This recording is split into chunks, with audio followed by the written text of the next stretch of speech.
Sir, ये JD Vance कहता है the final deal is in the house, we set the foundation, we have not build the house but we let a successful foundation. यानी America मान गया है कि मुआहिदा ही हल है और मुआहिदा हो रहा है, हो जाएगा। ये तो एक मुआजिज़ा है जो आज जब मैं प्रोग्राम में आपसे बात कर रहा हूँ। जी ज़रूर, मेरे ख्याल में बहुत खुशखबरी है। ये मुआहिदा ख़तरे में था। पिछले 2 दिन से ऊपर नीचे जो लेबनान के मसले के ऊपर और कुछ बयानात जो आए ट्रम्प साहब की तरफ से, उस वजह से मुश्किलात हो गई थी। पर मेरे ख्याल में पाकिस्तान और कतर ने इसको संभाल लिया है और अब ये जो इस मुआहदे में जो भी फैसले हुए हैं कि एक रोड मैप है, वर्किंग ग्रुप्स बनाए हैं, इम्प्लीमेंटेशन ओवरसाइट कमेटी बन गई है और एक यानी कि जो वर्किंग लेवल जो डिस्कशंस है वो जारी हैं। तो ये ज़रूरी है। बहुत सारे टेक्निकल मसले हैं जिनके ऊपर मेरे ख्याल में फैसले करने होंगे। तो अब इट्स अ गुड स्टार्ट।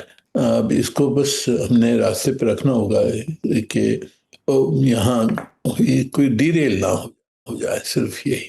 तो मुनीर साहब, ये जो यानी अब कहा जा रहा है टेक्निकल टीमें वहाँ रहेंगी और वो throughout the week till weekend काम करेंगी, क्योंकि आपने सिफारतकारी को बड़े करीब से देखा हुआ है। तकनीकी टीमें होती क्या हैं, इनके पास मैंडेट क्या होता है, line of communication with their leadership क्या वो उसमें इंटैक्ट रखी जाती है, क्या मैकेनिज्म होता है? जी देखिए, टेक्निकल टीम्स यही यानी कि डिप्लोमेट्स होंगे, कोई जो जोरी प्रोग्राम है उसमें बहुत सारे जो लोग हैं वो समझते हैं न्यूक्लियर एनरिचमेंट क्या होता है, किस तरह से उसको होती है नहीं होती, उसको कैसे कंट्रोल करना। ये इस किस्म के एक्सपर्ट ईरान के पास बहुत अच्छे एक्सपर्ट्स हैं उनकी टीम में, क्योंकि उन्होंने पहले भी ये नेगोशिएशन बहुत अरसे से की है। अमेरिका की तरफ से भी बहुत एक्सपर्ट्स होंगे। तो इसके ऊपर अभी जैसे कि जौहरी प्रोग्राम में इनरिचमेंट ईरान का तो मेरा हक है, फिर अमेरिका कहता है आप रोक दीजिए किस अरसे तक, तो इसके ऊपर मुज़ाकरात होंगे कि भाई रुक सकती है, कितने अरसे से रुक सकती है, टाइम क्या होगा। दूसरी चीज़ जो इनरिच्ड मटेरियल जो है ईरान के पर वो उसका क्या होगा। 400 किलोग्राम तो 60% इनरिच्ड है, वो गड़ा हुआ है कहाँ, उसको कैसे निकालना है, कौन निकालेगा, किसकी सुपरविजन होगी, फिर उसके साथ क्या होगा, उसको एक्सपोर्ट किया जाएगा या उसको डाउन ब्लेंड किया जाएगा। फिर 10 टन और भी इनरिच्ड यूरेनियम ईरान के पास है, उसका क्या होगा, उस पर भी फैसले करने हैं, कहाँ है, किस तरह से क्या उसका हिसाब किताब करना होगा। तो ये सब टेक्निकल चीज़ें हैं। इसी तरह से सैंक्शंस का जो मसला है उस पर भी बहुत सारी यानी कि लीगल और टेक्निकल इश्यूज हैं।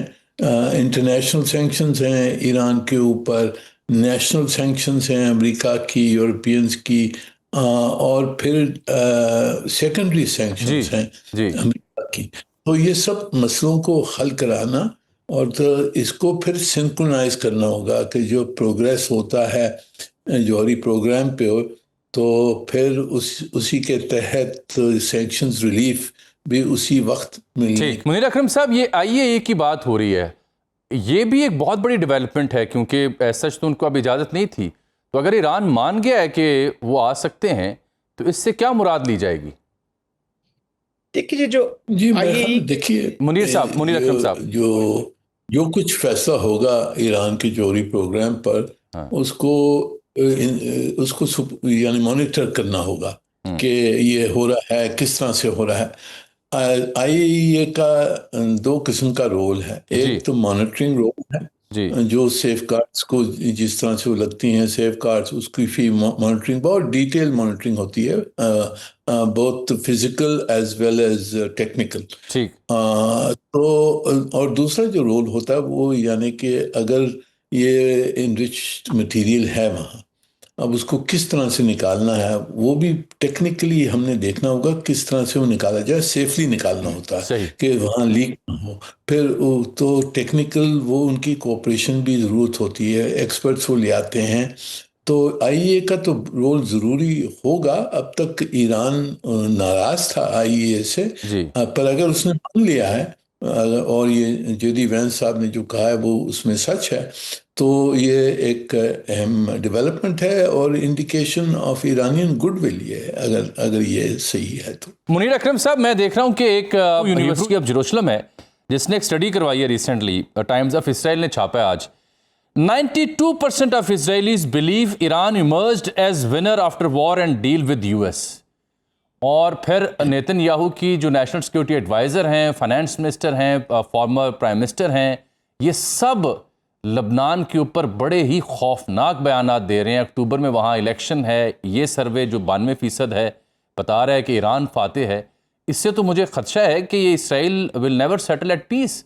सबसे बड़ा स्पॉइलर तो वो बना रहेगा इस डील के बीच में। जी, उसमें कोई शक नहीं है, और कोई शक ना होना चाहिए। इसराइल ने ये जंग जारी की, तो इसराइल ने जंग की जारी की है।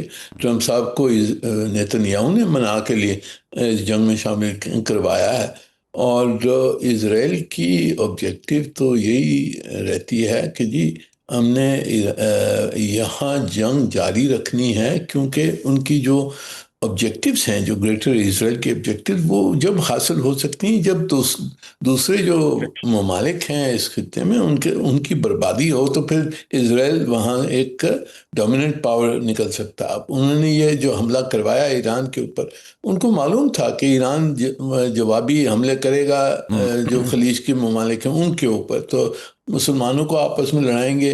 हॉर्मुज़ बंद भी हो जाता है तो इसराइल का कोई परवाह नहीं है। अमेरिका को उस पे काफ़ी दचका लगाया है, पर इसराइल को तो उस पे कोई एतराज़ नहीं है कि जी हॉर्मुज़ बंद किया जाए। सो इसराइल स्पॉइलर रहेगा, और यही सब में बड़ा खर्चा यही है कि इसराइल इसको कोई न कोई तरीके से लेबनान में प्रोवोकेशंस करके कोई तरीका ढूंढ के उन्होंने ये मुआहदे को तोड़ने की कोशिश जारी रखनी है। ठीक, मुनीर अकरम साहब, ये अगर रोड मैप बन गया, मुज़ाकरात जारी हैं, कुछ सैंक्शंस भी अपलिफ्ट हो रही हैं, तो उस सूरत में पाकिस्तान को फौरी तौर पर ईरान के हवाले से क्या फ़ायदा हो सकता है और कैसे हम वो फ़ायदा हासिल कर सकते हैं? जी, ईरान के साथ अगर उनके ऊपर जो पाबंदियाँ लगी हुई हैं वो हट जाती हैं, तो पहली चीज़ तो हमारी तिजारत बढ़ जाएगी। बहुत सारी कॉम्प्लीमेंटैरिटीज़ हैं, तिजारत का बहुत पोटेंशल है। दूसरा, वो जो गैस पाइपलाइन जिसका फैसला जो रुकी हुई थी सैंक्शंस की वजह से, वो अगर लग गई तो हमें जो गैस का प्रॉब्लम है वो रिजॉल्व हो सकता है।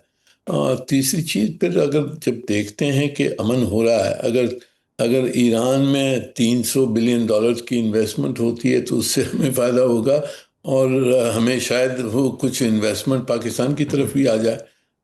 तो मेरे ख्याल में फ़ायदा तो बहुत है। अब इसका फ़ायदा हमने उठाना है, हमने कोशिश करनी है, हमने प्लानिंग करनी है कि जी इसका फ़ायदा किस तरह से उठाएं, ना सिर्फ ईरान के साथ, पर अभी अगर खलीज में अमन आ जाता है, अगर खलीज की ममालिक यहाँ सिक्योरिटी बेहतर हो जाती है, अमेरिका का रोल पॉजिटिव हो जाता है, तो उससे बहुत फ़ायदे हो सकते हैं पाकिस्तान। बिल्कुल ठीक।